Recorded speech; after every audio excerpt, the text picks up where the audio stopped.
Perfect. Okay, well, thank you so much for joining us this morning, all of our attendees and also our experts from EY. Really appreciate your time this morning. And anyone who has joined us before for our Community of Practice events, these are, you'll know, but if you're new, these are very informal events. We have experts here, so please use their time well and ask them any questions that come to your mind. There's no silly questions here, and we're here to discuss as a community in the finance sector on sustainable practices. So without further ado,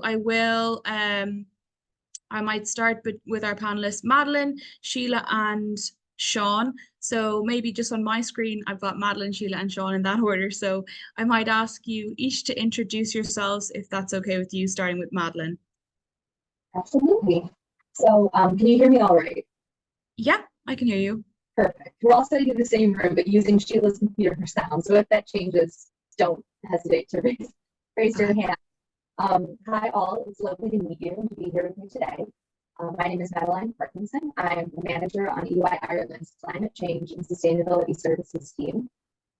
I have a background in social sustainability, including a master's in international human rights law and experience with the UN Business and Human Rights Unit in Geneva. My focus on our team is to discuss sustainability issues with our clients and help them understand their reporting obligations, especially as social issues start to come to the fore with regulations like the Corporate Sustainability Reporting Directive. Okay, sorry, the sound isn't actually great. Sorry, Madeline. I can hear you, but it's just a bit muffled and crackly. So yeah, if you could just shuffle a little bit, and then yeah, we'll go with yourself, Sheila. Hi, Ada. Thanks for having us here. I'm Sheila Stanley, and I'm a manager as well, one of Madeline's colleagues on the Climate Change and Sustainability Services team. And my background is in developing sustainability reports. And I've developed sustainability reports based on the GRI framework, TCFD reports, and I've also worked on integrated reports which use the SASB standards. Currently, with the ESRS and the CSRD, all our work mostly is focused on preparing companies for CSRD reporting. And thus far, my focus area has been insurance companies in the financial service sector. Thank you, Sheila. And then Sean, finally. Thanks, Sean Oh, sorry, Sean. I can't hear you at all. I'm so sorry. Is that better?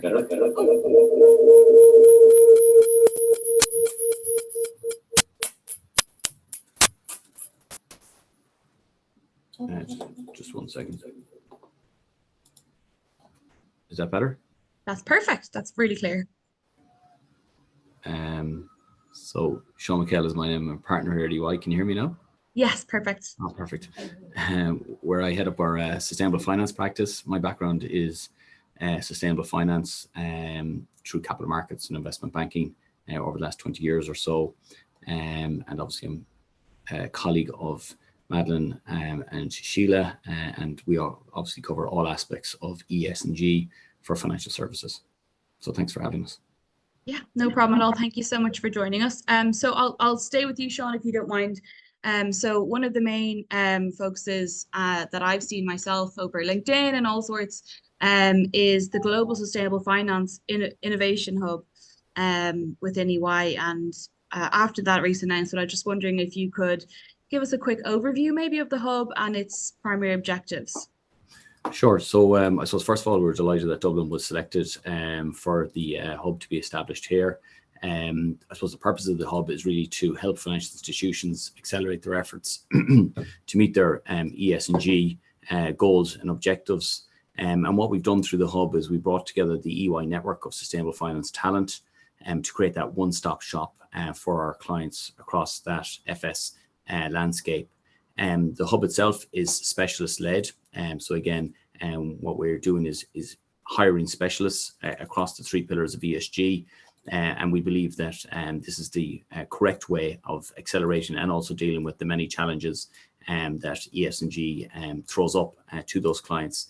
So again, what we'd like to think in due course is that we'll be able to help our clients evolve against the regulatory environment, deliver on the opportunities, whilst obviously effectively reporting on their activity through the hub. So already we've done several engagements with it, from the US all the way to Asia Pac and across into Europe. So, delighted, as I said, that Dublin was selected. That's great. And what do you think, in your opinion, are the main challenges that organizations will face in the next kind of short to medium term in the realm of sustainability? Sure. So I guess I mean there's nothing but challenges if you kind of think of it that way. But I think the key ones that jump out to me, particularly over the next 5 to 10 years, are nature and biodiversity. So I think when you think of nature and biodiversity, you're really thinking of climate 5 years ago. And I think, today, forgive the pun, is that there's a mountain to climb, both in terms of understanding, but also evaluation and putting action plans into place. And I think from an FS perspective, we're probably at the very start of that journey, given that the TNFD was only published late last year. Social, I think we're going to obviously delve into that in a lot more detail today in terms of the discussion. But I think societal norms are constantly changing, and it's an area that's not well understood, particularly in an FS landscape. So I think that's going to be a key challenge, particularly when people think through the just transition. And then I think the role of the CSO and moving sustainability, dare I say, from a kind of compliance CSR type exercise into a mainstream opportunity is going to be another key focus. And then I guess finally, when you start thinking about how do we deal with not being on target, it's quite clear that if you look at all the different actions that are happening today, that we're probably on a 2.6 degree pathway in terms of the NDCs in 2030. If you look at the kind of current policies to reduce fossil fuels, they're only hitting at about 60%, yet we need to get to 20% in terms of total reductions from a 70% baseline by 2050. And of course, even if you look at the announcement earlier today, Ireland's own plans in terms of outputs are falling short, in that we've only a 29% reduction vis-a-vis a 51% target. So I really think we need to start thinking through that in a lot more detail. And then obviously realigning how we take action, and of course thinking through, well, what are the consequences of that within that just transition framework. But they would be the kind of big four I would think of in terms of challenges over the next kind of 5 to 10 years or so. Thank you for that. And with those challenges in mind, one of the kind of hot topics at the moment within sustainability, sustainable finance and reporting as well, especially, is AI, as you know, and if you could give us an overview of what is responsible AI and how can that help kind of manage those challenges? So I think, responsible AI means lots of different things to lots of different people. So I'll give you kind of maybe my tuppence worth on it. But I think when I think of responsible AI, what I'm really thinking through is how you develop and deploy artificial intelligence from a legal, ethical, and of course, a stakeholder value-driven perspective. And I think that requires an enormously strong governance framework. It needs to be forward-looking, and it has to involve frequent independent testing, because what we don't want to see coming through is things like inherent bias. And because AI heretofore has traditionally been backward-looking in terms of building on data sets, it's really important that they're tested. And of course, that not only the financial engineering that relies on it, but also the physics that goes behind it, is really, really robust, sound, and of course, is independently scrutinized. Because again, what we don't want to do is repeat the mistakes of the past.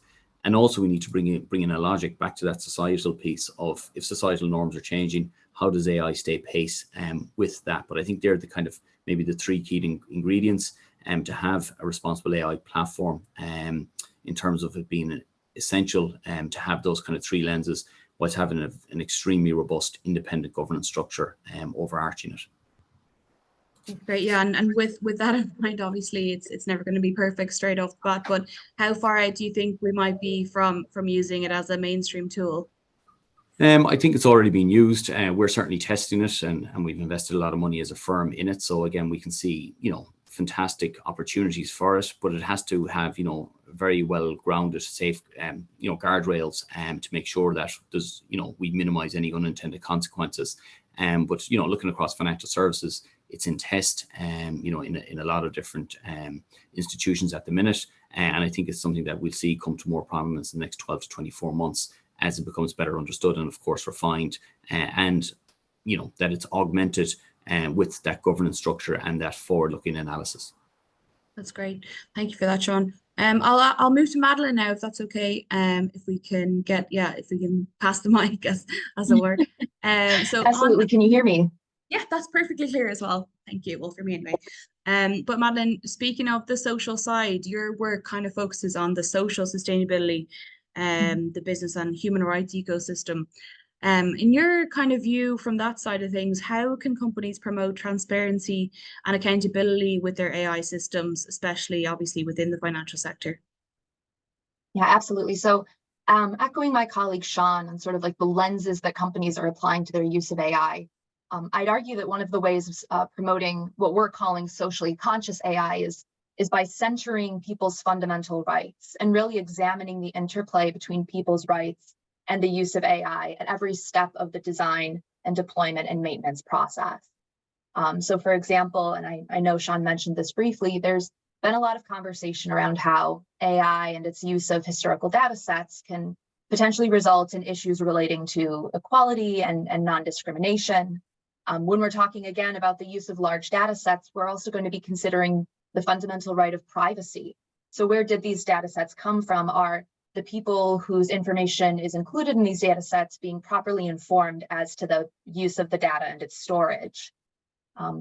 There's also a bit of a conversation around how AI may interplay with access to financial services. So one of the use cases in financial services for AI would be evaluating creditworthiness.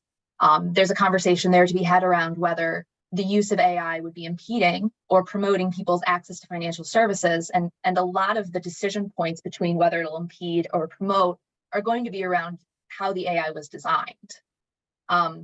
There's also a bit to be said about consumer protection and the promotion of people's rights to access accurate information.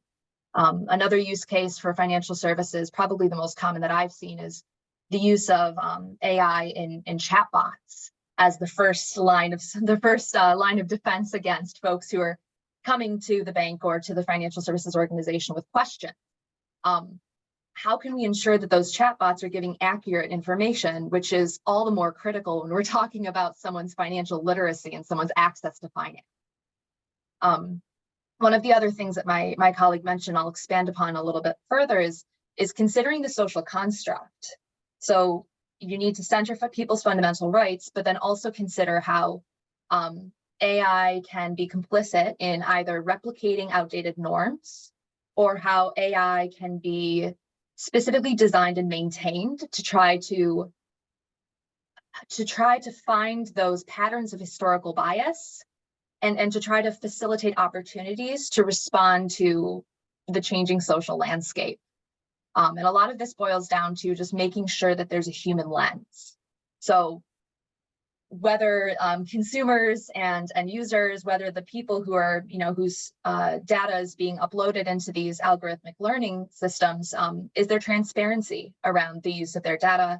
Are they being educated on how AI is being used by the financial services organization that they're a part of? And then from within the organization itself, it's about having checks and balances baked into the system, including retroactive assessments for discriminatory decision-making, and making sure that there are risk impact analyses and risk management systems put in place to capture the human lens.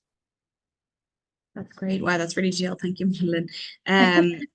So, would you be able to share some insights on the other kind of pressing social sustainability issues facing financial services, as I do think it's coming more into focus now that the reporting and maybe the climate kind of numbers side of things, non-financial reporting is becoming more mainstream. People are moving their lens towards the social issues. Yes, I completely agree that they are. Something we're hearing from a number of financial services organizations is that they feel that they have a couple of years of experience and maybe some more guardrails around environmental sustainability. But social sustainability for some feels a little bit more like the wild, wild west. Like there aren't that many, there are some new rules, but not that many. And a lot of organizations are trying to figure out where they fit into the social sustainability landscape. But to pick out just a couple, I guess, pressing issues to your point. First of all, I'd say the conversation around a financial services organization's value chain is really prescient, largely driven by new regulations such as the Corporate Sustainability Reporting Directive, or CSRD. Financial services organizations are being held accountable for reporting on elements of their value chain that may be relatively new for them to be examining in this context. So where most organizations can say who their suppliers are and who their direct customers or investees are, when we're looking at the value chain from a social lens, we're expanding beyond tier 1. So it's looking up a chain of business relationships that, depending on how you're defining it, can be in the endpoints of raw material sourcing and the endpoints of consumers and end users. So looking into the value chain, accountability for the value chain is pretty hot in this space. Some other key issues that are coming up are financial inclusion, which is being increasingly defined in a variety of diverse ways. So from the individual lens, financial inclusion can be a conversation around the increasing digitization of financial services, including like movement away from physical locations and movement away from physical service offerings.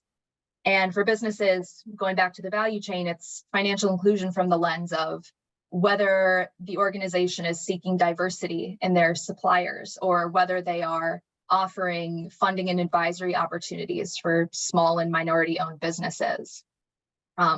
This again all ties into algorithm decision-making in AI, which is, if you don't have the human lens, it could potentially compromise the tenets of financial inclusion that a lot of companies are trying to uphold. Which also brings us to another key issue, which would be privacy.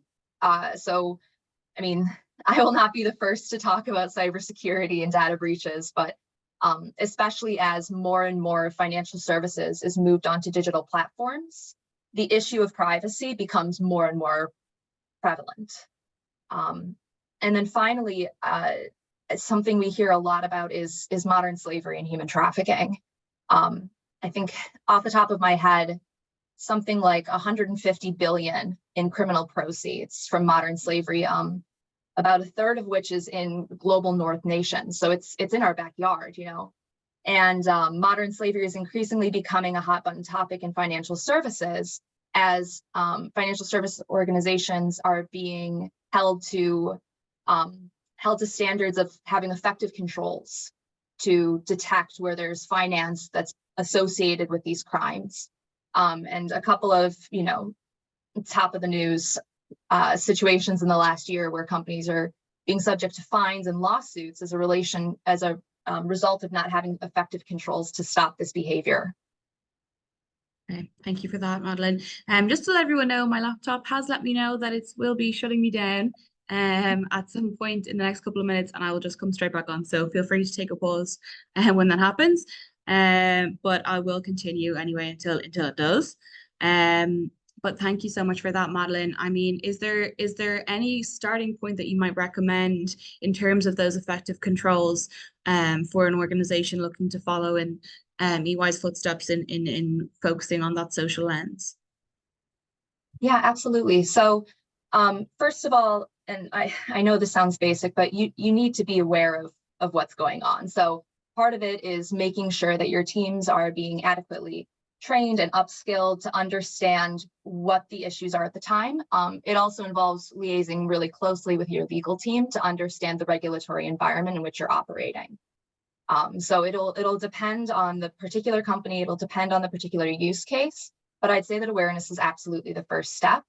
I'd also argue that training, documentation of same, all of this, you need to create a trail of evidence that there are controls being put into place to try to address some of these social issues, which will not only benefit your reporting obligations, but will also benefit your company in evaluating how to improve these processes over time. Wow. Okay, that's great advice. Thank you so much. So finally, we'll move to Sheila. So Sheila has the experience in the sustainability reporting. So Sheila, how, from your perspective, are you helping clients to align their sustainability reporting and reports with international reporting frameworks, as there's so many at the moment? Okay, I found that the process pretty much remains the same regardless of the reporting framework in question, right? Especially when it comes to sustainability reporting. So let's just land on the ESRS as an example. So we start off with identifying the material topics, and that's really important because regardless of what reporting framework you're using, you really should be, an organization should only be reporting on the sustainability matters which are material to its organization. And even when, working on integrated reports in the past, and integrated reporting is a form of financial reporting and non-financial reporting combined as an integrated report. And material matters are what are a very important component of an integrated report because it focuses on value creation, not just for the company, but for people and society as well. And we're seeing this coming through with the ESRS, with the double materiality assessment, which looks at both financial materiality and impact materiality.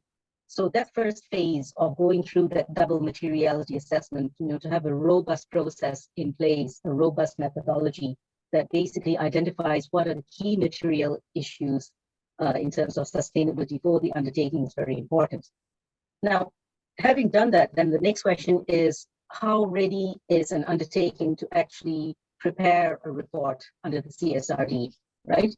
So that's when we have to go through a gap assessment phase. So you might have companies that have already produced NFRD reports in the past, or an SFCR report, or an annual report, or just financial statements with some information relating to ESG within the financial statements. But those public disclosures are where we start off.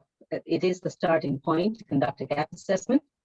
And so we know kind of how disclosure ready they are, but at the same time, an undertaking is going to have quite a number of internal documentation, which is going to aid in assessing just how ready they are to report under the CSRD. So that being the case, then we also go through a process where, at EY for example, in our gap assessment process, we have an iterative process with the clients where we're asking them, what do you have? What policies do you have? What kind of measures or actions, whatever, do you have? What kind of data points do you have? And that's another part of the process. And at that point, you can find out where the gaps are. And it's really important to identify those gaps because that forms the basis for putting together an action plan. And with that action plan, then an organization is at, it's just starting off to be ready to put together a sustainability report. But it is an iterative cycle. So the first year, the report might not be completely fleshed out. It won't actually hit all the disclosure points required under the reporting framework. Then the second year, it will improve because they'll have enough time to put together some processes in place. And by the third year, hopefully, it's all there. And we go back again to the ESRS, what Madeline just mentioned about the social topics. Social topics in the value chain are a very important component of the ESRS.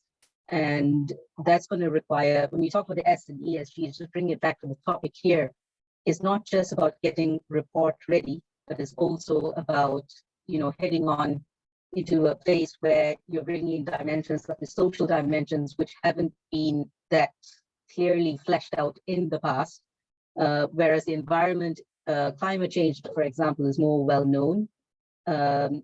Nature reporting, which is basically biodiversity and ecosystems, is still very much a nascent space. So all these are cycles that a company has to go through, understand more of, and head on to in order to be basically to be ready to comply with an international sustainability reporting framework. You're back on now, Ada. I'm back on. You're back on. Thank you so much. Apologies for that. So sorry, you're just covering kind of the international frameworks, but thank you for that. And from your perspective, from my perspective, I always am thinking in these discussions, it's better to try and fail and learn rather than wait and see and let everyone else make the mistakes and be the last one to move. But what do you think, or what could you advise on the main challenges for companies facing the integration of possibly new or semi-new sustainability reporting with their traditional financial reporting? Yeah, so that's coming through on a number of fronts. Like the biggest challenge all companies are facing are, where do we get our data points from? Where are the data sources, right?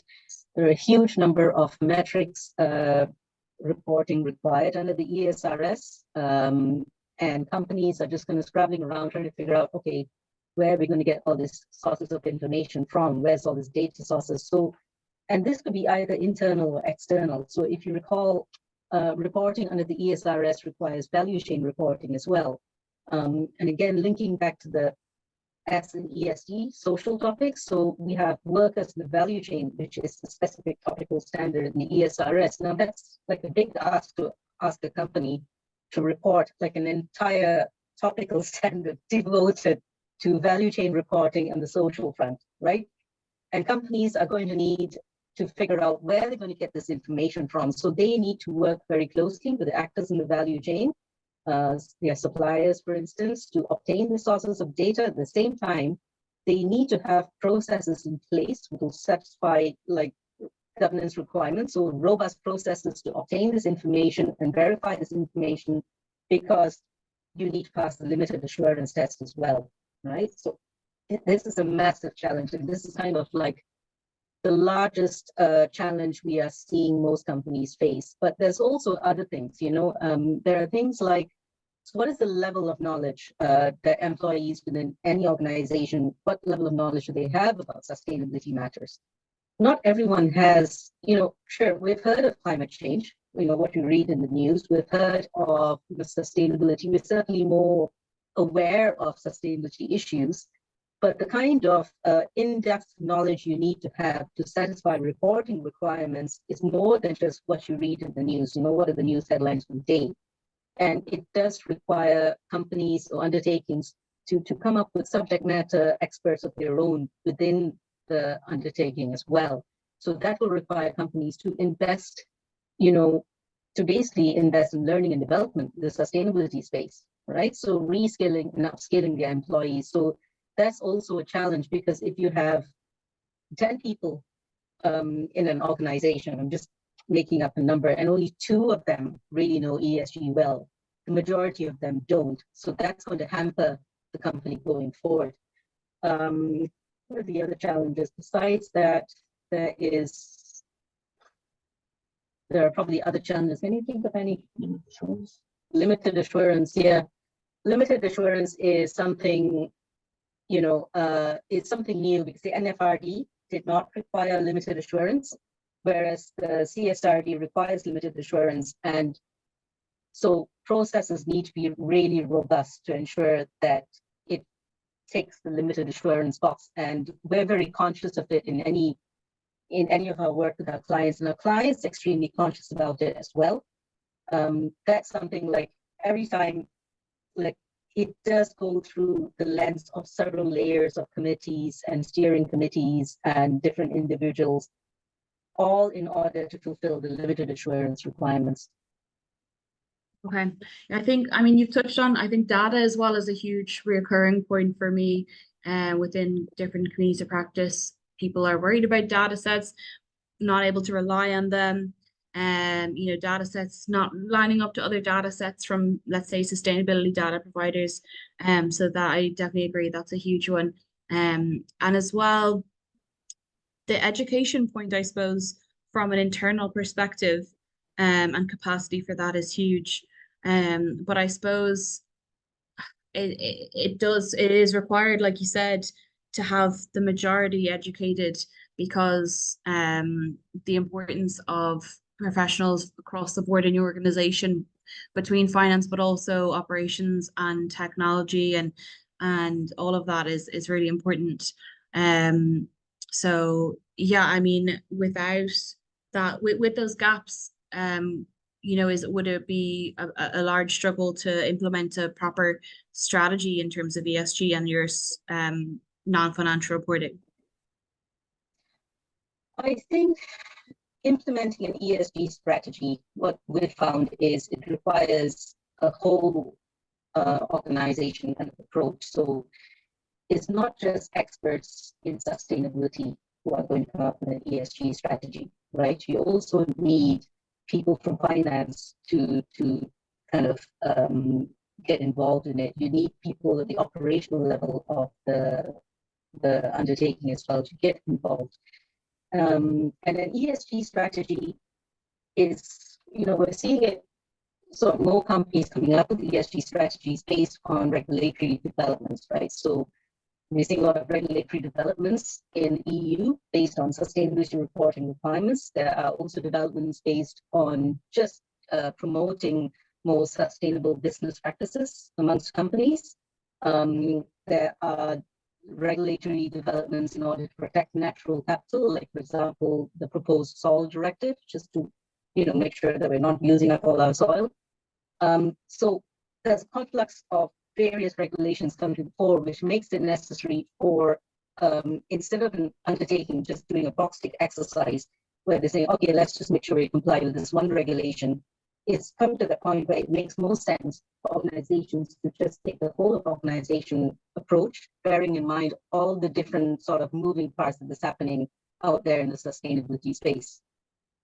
And that would require, like I said, sustainability, not just sustainability professionals, but they need to also interact with finance professionals. They also need to interact with risk professionals. They also need to interact with technology is becoming a really big thing. We're talking about socially conscious AI, right, today, but technology is becoming a more important sort of foundational platform in order to advance the whole sort of sustainability area in companies across various sectors, not just financial service organizations. Okay, thanks. Did you want to add something, Sean? Your hand was up there. It might be an accident. Yeah.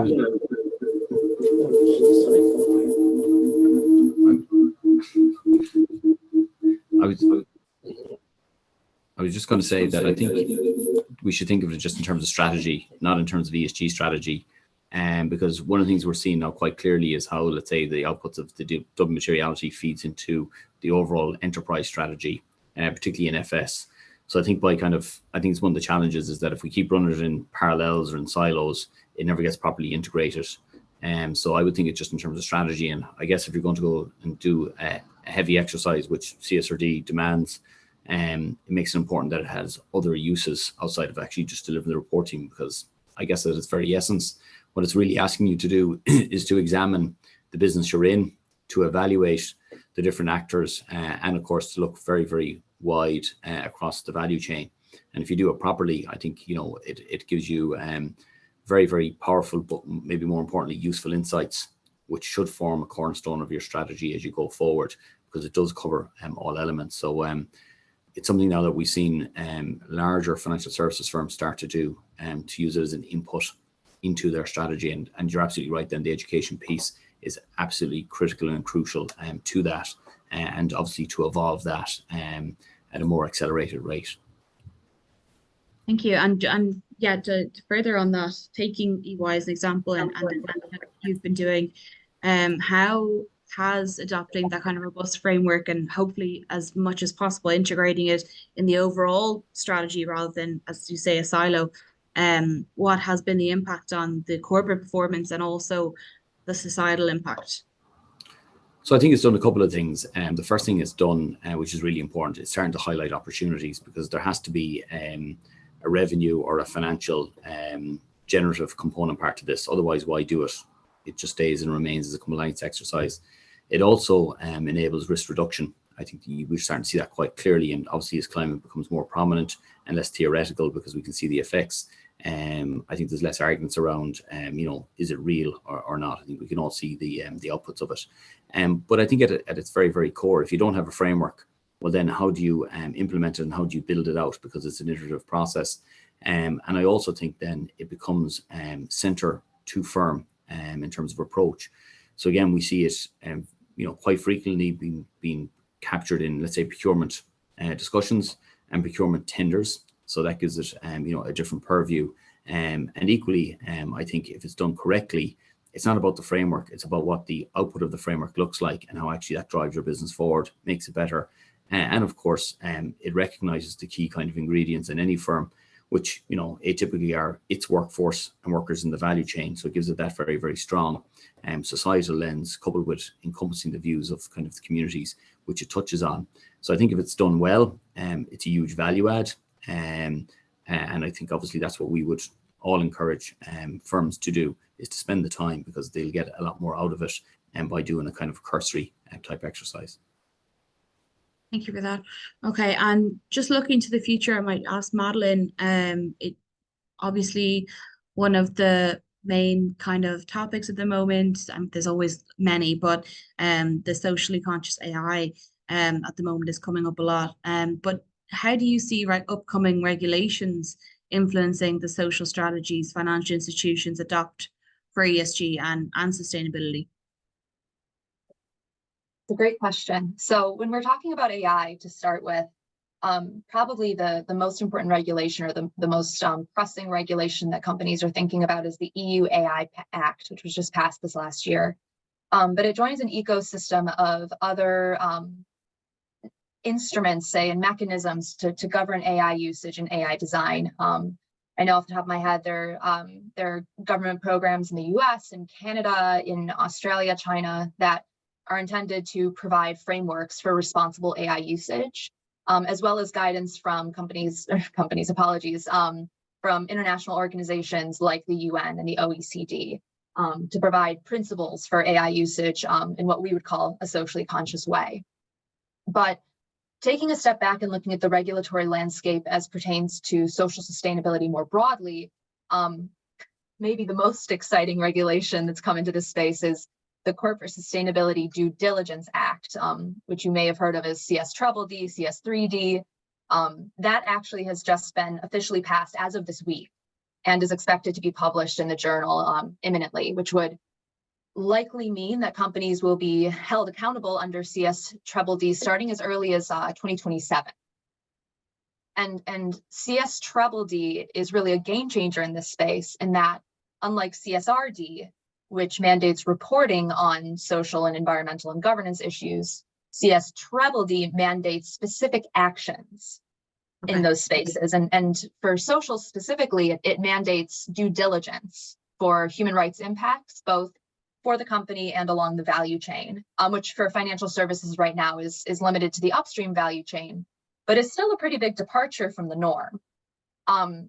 CSDD is also going to be creating a lot of business pressure because it comes with teeth. It opens up avenues for civil liability for companies, and fines associated with CSDD can be up to 5% of group global net turnover. So pretty significant. So what we're seeing is increasingly companies are trying to maximize the interoperability between all of these regulatory landscapes. I know Sheila brought up a couple of others like GRI. Maximize interoperability, as well as trying to be ready for the regulatory changes which are coming down the line by looking for the interconnectedness between regulations like CSRD and CSDD to both make themselves compliant today, but also to future-proof their processes a bit. As you would have heard, I mean, CSRD is creating a lot of obligations on companies that they may be struggling to meet, especially around like data availability. So we're really encouraging our clients to try to future-proof these processes and these changes to make it so that in 2027 or whatever year may be relevant for CSDD, that they're not completely redoing the process all over again. Yeah, but I think, Ada, your point about data was really salient, that this is perhaps the biggest issue in the social field, in no small part because it's very difficult to quantify what is inherently a pretty qualitative space. And also just something that historically, the data related to a particular social impact literally can vary based on the person being impacted. So it's not as easy to put down into numbers. But what we're seeing is that there is talk of industry standards being developed. I believe that ISSB is leading the charge on this, but that will be several years out. What we're also seeing is that leaders in social sustainability are sort of taking charge and using this space to create their own metrics and means of measurements. And this is really where that, I think, wild, wild west metaphor comes back in, which is those who are willing to be bold and willing to start quantifying what may be very difficult to quantify are going to be setting the standards against which other companies will then have to grow into. This is also true of the structures that companies have in place relating to social sustainability. So increasingly, especially around CSRD, we're seeing financial services organizations explore industry partnerships. Today, that looks like partnerships to talk about what's going on with CSRD, to share the outcomes of their double materiality assessment, to share learnings and best practices. We already see some organizations which have joined collaborative efforts to evaluate their shared value chain partners, so that not every organization is just reinventing the same value chain assessment. We're also seeing companies appoint social sustainability leads. So individuals, executives at the company who are responsible for social sustainability, followed by teams of people who would focus on this as their main area of expertise. And those leaders are pushing their companies to conduct human rights due diligence pilots. That's going to be something that'll be mandatory under CSDDD, as well as to conduct like sustainable supply chain and procurement projects, all of which is a couple of years in advance, but intended to try to provide the organization with an insight as to what will one day be reportable before it's reportable. So, starting to try to find those gaps and trying to find those weak points, both, from a business perspective to try to minimize future reputational risk, but then also from a, is it unfair to say like a desire to do good? Like, I think people are realizing, social sustainability really matters, and starting to put these processes and actions into place today has a lot of advantages for companies. We're seeing, so for example, social is starting to become a competitive edge. Employees and consumers increasingly are seeking purpose-driven companies. Some of the mechanisms which will be mandatory under CSDDD are starting to become competitive edge opportunities. So for example, one bank has announced this year that they will be leveraging grievance mechanisms, which are mandatory under CSDDD. That's channels for individuals or groups to make a company aware of human rights impacts and social impacts which are being made upon them. One bank is going to be positioning this, at least one that I know of, it's going to be positioning this as a competitive edge. They're going to put into place a complaints mechanism and will be telling their investee companies basically that they'll be acting as a mediator to help them navigate these social issues. And that would be one of the services they're providing for them, which is also CSRD and CSDDD compliant. Okay. So yeah, we're seeing a lot of really interesting innovations in this space, and it's all there for the taking. Like, there's so much that can be done here, and we're really excited to see the novel approaches that companies are coming up with. Yeah, no, and I totally agree with you. The innovation is amazing to see, and like Sean mentioned, the opportunity is there. It's huge, but taking the other side, a bit more negative, unfortunately pessimistic, the CSRD is mandatory, and did you say the CSDDD is going to be mandatory? It will. It'll depend on the size of the company and their net turnover. But yes, for many large companies which currently report under CSRD, CSDDD will be the follow-on. So it's the next step of what they need to do. So yeah, I mean, I'm so happy to hear that. I do think that there is a certain amount of fatigue with the directives and the alphabet soup, and trying to keep on top of this and keeping the capacity to keep up with it as well at the same time. So I really, from my perspective, I hope these become mandatory and are enforced, because people don't have the capacity to kind of, other than, let's say, the first movers and the innovators that, each company will try and do one or two things, but everyone can't do everything. And unless it becomes mandatory to do so, I don't think the capacity will be there for them. So I'm glad to hear that is going to be mandatory as well. Something that we're working on with the OECD, and hopefully we'll be hosting another community of practice on, is the TISFD, which is Task Force for Inequality and Social Financial Disclosure. So that's really interesting as well. And like you say, the focus is coming more towards the social lens, but I just worry that everyone's so inundated with the kind of non-financial disclosures and the kind of the CSRD kind of more more tangibles, that there might not even have enough capacity or time to start digging into the more meatier social directives or frameworks that they can. Yeah, I completely agree with everything you just said, and I can definitely empathize with the and understand like the tension between maybe what works for a business and what works in a business environment versus what can be put down in paper and asked for social sustainability. And I think that one of the things I encourage companies to keep in mind is, you know, CSDDD, CSRD, these aren't just popping up out of nowhere. CSDDD, for example, is intended to be a harmonization effort. There's already at least 6 countries which have human rights due diligence laws in place or adopted, and 12 or 13 more which have had them proposed. So the intent here is really to try to create a level playing field. And the level playing field also extends to what companies are doing. You know, there's been leaders in the social sustainability space, but to your point, I mean, that's tremendous investment of time and effort and expertise. Whereas some others have historically not really been holding themselves to the same standards. So the intent of leveling the playing field, I think, yes, would create some new pressures on companies for whom this is maybe a new space, but it's also intended to try to make it a little bit easier on those who have been sort of forging off on their own and have not had guide rails for what is and is not good practice. Mm-hmm. So hopefully, and I think one of the core messages from CSRD, from CSDDD, from the European Commission is, you know, there is opportunity here.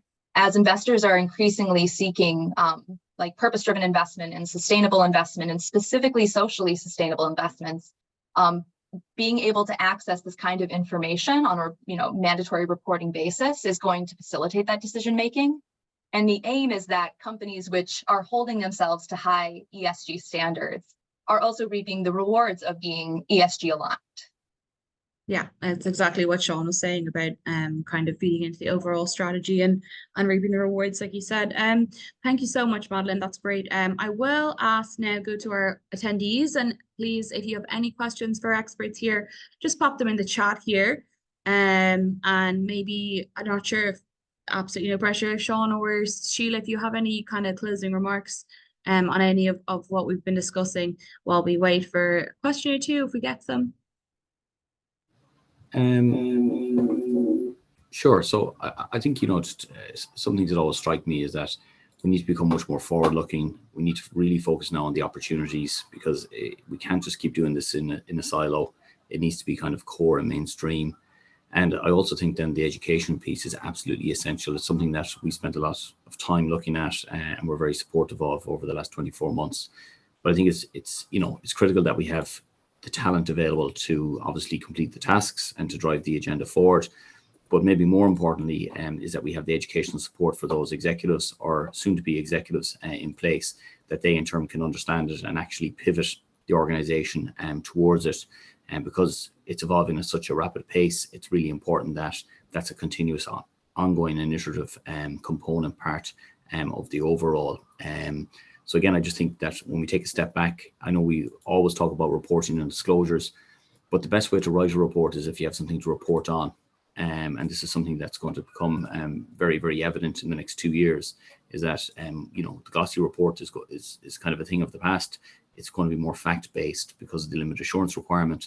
So again, the best way of having a good report is to be doing lots of good activities that support the transition in a just and meaningful way. And sometimes that component part is somewhat overlooked because we're so kind of focused on the reg, the date, and the output. So I do think it's important that we kind of take a step back and refocus, and of course maybe move those social considerations that Madeline went into in a lot more meaningful way. Because effectively, if you said to a client tomorrow morning, what drives the business? It's your customer. Well, if you're not really thinking about your customer, how then are you going to have a long-term viable business? So I think that's essential. Sheila, do you have anything to add? Or can you hear me? Yeah. Okay, great. No, I'm just seeing that there's a question there in the chat, which I was looking at, which I think is a really good question. So I'm just going to read it out. It's from Lauren Paul. Broad question: do you think the 2030 agenda for sustainable development, the 17 SDGs, is relevant for financial service companies? should they attempt to support all 17 SDGs or ignore these entirely and just focus on compliance and risk management dimensions of sustainability?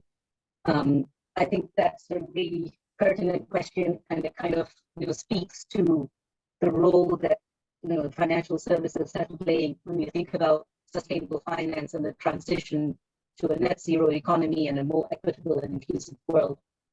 So if you think about, and I'm just going to start off, I'm going to hand over to Sean then, but just my perspective on it is, when we're looking at impacts, risks, and opportunities under the CSRD, for example, impacts and risks are kind of where you can have positive impacts and negative impacts, but opportunities are where you can really build something going into the future. Opportunities can be integrated into the ESG strategy as new products or services, especially in the financial services sector.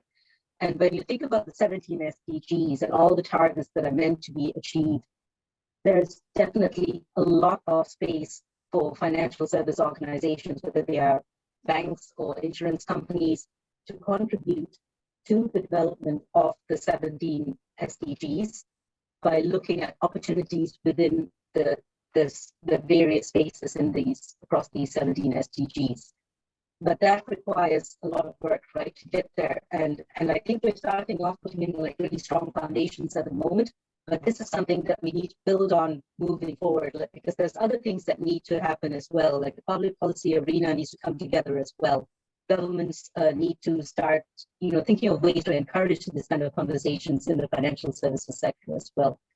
What do you reckon, Sean?